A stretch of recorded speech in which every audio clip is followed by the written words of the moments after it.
J'ai commencé le travail du sable depuis 83-84 jusqu'à présent. Je vendais seulement les cigarettes, mais c'est mon père qui m'a dit de venir travailler pour ne pas te balader partout que je viens de travailler ici. J'ai fait appel à mes petits frères, à mes cadets qui ont laissé l'école de venir aussi me suivre. Yomba André est le doyen des chercheurs de sable dans le fleuve Ubangui au quartier d'Ameka de Bangui, la capitale de la République centrafricaine. Ces jeunes Langbashi, une ethnie riveraine du fleuve, n'ont que cette activité de recherche et de vente du sable pour survivre. L'exploitation du sable donc, au niveau du fleuve Ubangui, c'est un moyen pour la jeunesse et pour la population riveraine, et depuis de génération en génération, pour permettre à cette population-là de faire vivre donc beaucoup de foyers. C'est lié donc à la crise militaro-politique que le pays a connue. Et donc ces jeunes, au lieu de s'engager dans des activités qui peuvent donc compromettre leur avenir ou bien qui peuvent donc compromettre l'avenir de la République centrafricaine, s'orientent vers ces activités-là et les revenus issus de l'exploitation de ces sables permettent à cette jeunesse-là de s'occuper de certaines de leurs préoccupations, de nourrir leur famille, d'envoyer leurs enfants à l'école, faire soigner et tout cela contribue donc à l'épanouissement de la République centrafricaine. C'est une chaîne. C'est une chaîne parce que depuis le plongeur jusqu'au transporteur pour amener donc sur le tas jusqu'au vendeur, vous allez retrouver une chaîne. Il y a des démarcheurs, vous allez retrouver aussi les transporteurs qui amènent sur les sites ou sur les chantiers de construction et bien d'autres activités qui sont donc assujetties à cela. Et vous allez trouver donc un nombre important donc, de personnes qui trouvent donc leur vie au quotidien autour de l'exploitation de ce sable. La récolte du sable n'est pas chose facile pour ces jeunes gens qui manquent d'équipement adéquat pour ce travail. Chaque jour, ils plongent en apnée plusieurs fois au fond de l'Ubangui à la recherche du sable fin ou de gravier. Pour aller prendre ça, il fallait prendre une pirogue avec une bloc moteur qui est très lourd. On prend ça, on attache avec une corde. Ça devient comme un encre. Quand on met dans l'eau, la pirogue ne peut pas bouger. Bon, la personne plonge dans l'eau avec une seau. Quand on a mis la corde encore à côté du seau, il prend le sable. Moi qui suis dans la pirogue là, je commence à tirer. Si je tire, je verse dans la pirogue. Petit à petit comme ça, jusqu'à ce que la pirogue se soit pleine, on revient. Depuis 6 mois, Ronald est devenu plongeur par manque d'emploi. Je fais ça parce que il n'y a pas de travail pour chercher quelque chose à manger. L'enfant de ma mère. Tu n'as pas de problème de santé, tout ça? Non, il y a de santé toujours. En ce qui concerne l'écologie en République centrafricaine, nous avons les écosystèmes naturels, les écosystèmes modifiés par l'activité de l'homme et les écosystèmes humains. Le fleuve Ubangui est un écosystème aquatique qui longe la frontière de la République démocratique du Congo. Il y a beaucoup d'activités qui s'effectuent en amont. Il y a des villes qui sont installées au bord du fleuve Ubangui et donc l'exploitation du fleuve se fait au quotidien. Cela constitue la survie de la population riveraine en général, ce qui crée un grand problème environnemental. Pour préserver l'environnement et l'écosystème du fleuve, l'extraction devrait se faire dans un endroit bien précis, mais la recherche de la pitance journalière prend très souvent le dessus sur la préservation de l'environnement. S'il s'agit d'aller prendre du sable, gros sable, on y va à la place du sable, de gros sable pour prendre. S'il s'agit de prendre du gravier, on va à la place du gravier. S'il s'agit de prendre le gravier lavé, on va à la place du gravier lavé aussi. S'il s'agit de prendre du petit gravier, on va à la place pour le chercher. On sait là où il y a le gravier, là où il y a le petit gravier, là où il y a le sable, là où il y a le sable fin. Nous, au niveau du ministère de l'Environnement, en ce qui concerne les conséquences sur les écosystèmes aquatiques, nous constatons que l'ensablement du fleuve dans ces derniers temps, lié aux activités anthropiques au bord du fleuve, l'ensablement est devenu intensif. Cette exploitation par la population riveraine, par les jeunes, est un moyen de désensabler donc le cours d'eau l'extraction du sable ne se fait pas à grande échelle, c'est-à-dire avec des moyens modernes, ça se fait avec des moyens rudimentaires. Donc, en ce qui concerne les conséquences sur le fleuve, nous ne voyons pas assez de conséquences pour le moment, mais il y a des avantages, comme je l'ai dit tout à l'heure là, qui touchent donc le désensablement du fleuve avec des activités qui longent le fleuve et qui provoquent donc le surchargement donc, du fond du fleuve et qui entravent à beaucoup de systèmes, par exemple le transport ou bien les habitats des êtres aquatiques. L'extraction ne se fait pas sur toute l'étendue du fleuve, ça se fait en un endroit donné, donc cela a des impacts. Ça peut provoquer effectivement le mouvement interne des êtres aquatiques, donc ça joue sur l'habitat, mais il nous faut mener une étude pour confirmer si oui ou non cela a un impact sur les habitats aquatiques, sur les êtres aquatiques, comme vous venez de le soulever. Ce travail, bien que lucratif et générateur d'emplois, pour les jeunes est harassant, plein de risques et qui n'assure pas une longévité de vie exceptionnelle. Le fait de plonger là, ça nous fait beaucoup de problèmes. C'est que après notre planche, on a du mal aux oreilles, on a du mal aux yeux, on a le maux de dos, tout ça. Les risques, c'est beaucoup. Après ça, tu peux avoir du malade. Si tu es malade, tu vas à l'hôpital, tu te soignes. Si c'est fini, tu reviens encore, tu commences à travailler. Il y a d'autres parts aussi qui meurent dans l'eau. Si tu ne sais pas nager, tu n'as pas de souffle pour aller pour plonger dans l'eau, tu peux mourir aussi.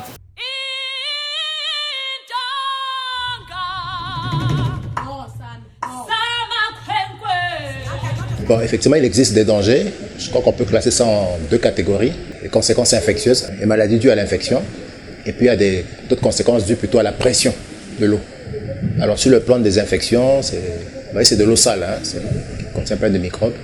Et ces agents risquent de créer des infections de l'oreille, ce qu'on appelle des otites externes. Elles sont très fréquentes chez les gens qui nagent en eau sale comme ça. Et également des infections des voies respiratoires supérieures. Les rhinites, les sinusites, c'est très très fréquent. Les gens ne s'en rendent pas compte, ils ont ça, ils traitent ça avec le tabac traditionnel, mais ça ne fait qu'un simple fistule. Plus on descend, plus la pression augmente. Et cette pression joue sur les tympans. Et il manque d'oxygène également, s'il reste longtemps, on appelle ça une hypoxie. Donc le cerveau souffre, il manque d'oxygène. Et c'est ce qui ressort, ils sont plus ou moins sonnés, plus ou moins irritables.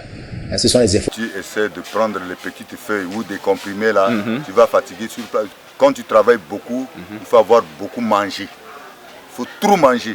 Si tu manges beaucoup, tu trouves de l'énergie. Au lieu de prendre les comprimés ou des feuilles. Vous savez, l'organisme est bien fait. On a des systèmes d'alarme qui nous disent attention, au-delà de ça, il y a danger. Et malheureusement, sous l'effet de ces amphétamines ou autres, ils se sentent des super-hommes. Ils n'ont plus la notion du danger. Alors ils plongent, ils restent plus longtemps que possible. Ils descendent tellement bas qu'ils oublient. Alors là, l'hypoxie, le cerveau commence à souffrir et ils peuvent mourir noyés comme ça. Mais c'est surtout qu'ils n'ont plus de repères. Sous l'effet des amphétamines, ils n'ont plus de repères, alors ils dépassent, ils vont au-delà. Effectivement, il n'y a pas de saut métier. Chacun gagne sa vie comme il le peut. Je les encourage à faire ce travail. Mais s'ils pouvaient se faire suivre en cas de problème respiratoire, problème auditif, qui se rapprochent des centres spécialisés, pour se faire suivre. Ne pas attendre que la maladie évolue trop loin et qu'ils aient des complications. Voilà. Donc j'attire leur attention, c'est leur santé, qu'ils ont des problèmes d'audition, problèmes de respiratoire, qu'ils viennent vers un centre. Et nous, on va les examiner et faire le nécessaire. Pas de regroupement associatif instruit par les mésaventures du passé. Depuis 1990, la mairie de Bangui ne reçoit aucune taxe de leur part. Il y avait un père ici qu'on a mis comme le président de l'association. Pendant la saison sèche, on a commencé très bon. En allant jusqu'aux saisons de pluie, les gens commencent à bouder. Donc ils savent dans la tête qu'il y a l'argent là-bas, là. C'est le père là qui bouffe. Il commence à bouder, à menacer, à faire tapage. Le père s'est énervé, il s'est allé retirer l'argent pour venir partager à tous ceux qui sont dans l'association. Et à part de ça, l'association a été disparue. Malgré toutes ces difficultés, Yomba André et ses amis gardent espoir en l'avenir de la République centrafricaine. À travers leur quotidien, ils veulent œuvrer pour la paix et la réconciliation de leur patrie. Je demande à tous les jeunes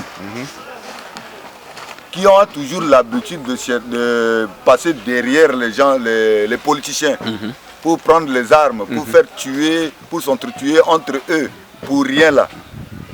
De venir chercher à débrouiller, à travailler pour avoir quand même de l'argent. Au lieu de te mettre aujourd'hui pour passer derrière un politicien qui te demande, bon, prends l'arme là, tu vas là-bas, tu tues ces gens-là. Alors que les gens qui tuent, tu vas les tuer là, c'est son frère. C'est des frères. Hein? Tu vas là, tu le tues pour rien. Qu'est-ce que tu vas prendre? Alors que si tu viens, tu travailles, de l'argent, tu trouves l'argent. L'argent là, c'est pour toi. Tout ce que tu veux faire avec l'argent là, tu vas faire avec ça là.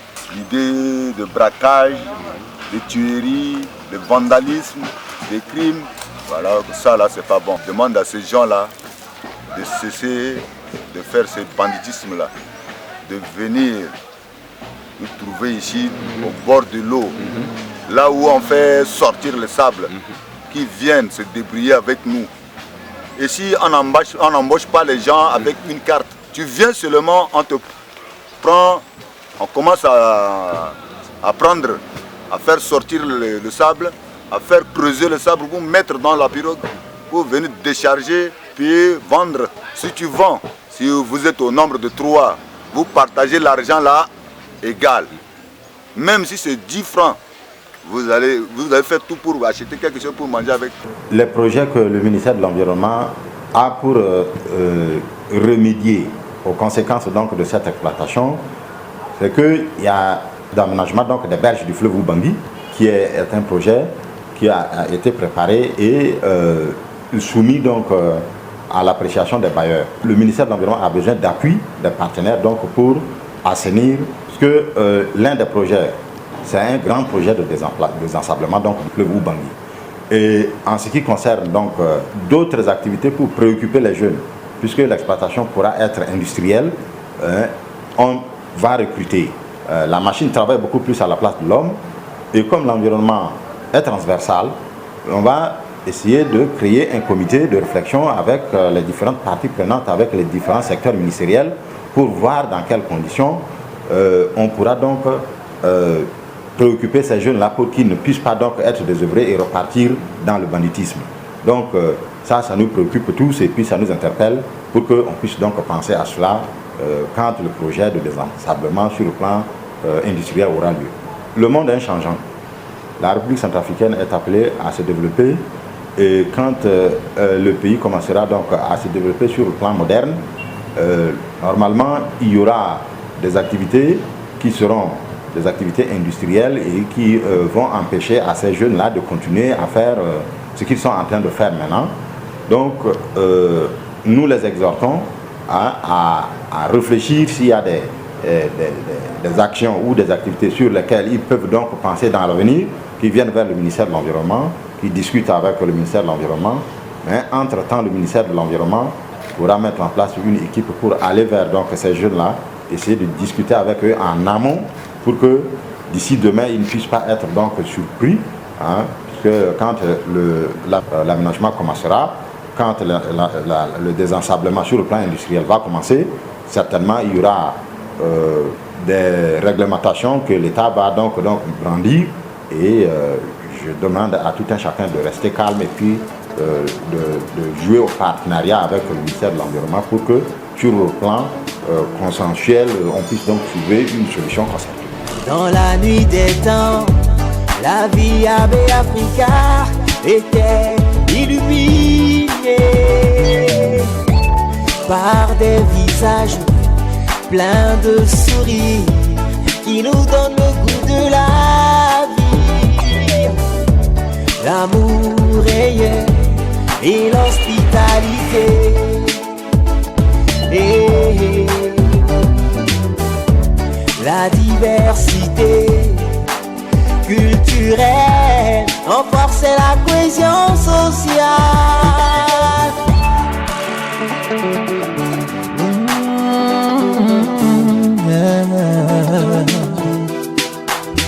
Dans les coins et recoins, l'on part et revient en toute sécurité. Et l'on peut grignoter les doux poissons de l'Ubangui. Les rues des enfants, les bruits des marchands, dans une vie à la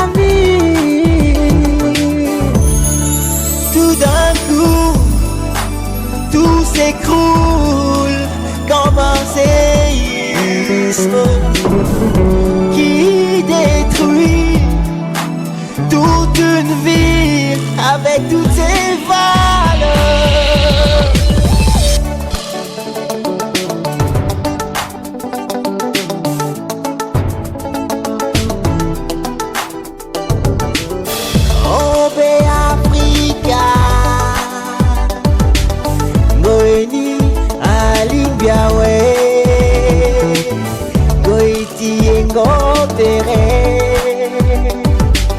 Nati bumbingo terre Mopando na peko pepe Bagi yeso ake kumo Teneti mandango beti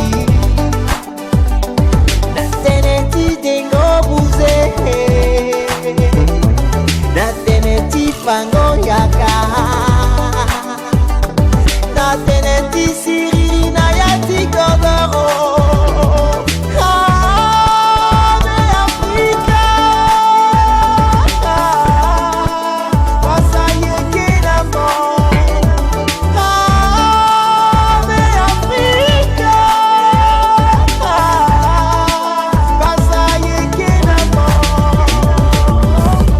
Au Centrafrique, pays hospitalier Reprends ta cour, au Centrafrique, au berceau des Bantous, reprends ton droit, ton respect à la vie, l'entend brimer partout, brisons la tyrannie, ton respect à la vie, l'entend brimer partout. Brisons la tyrannie. Au Centrafrique, pays hospitalier, reprends ta cour. Au Centrafrique, au berceau des Bantous, reprends ton droit, ton respect à la vie, l'entend brimer partout. Brisons la tyrannie,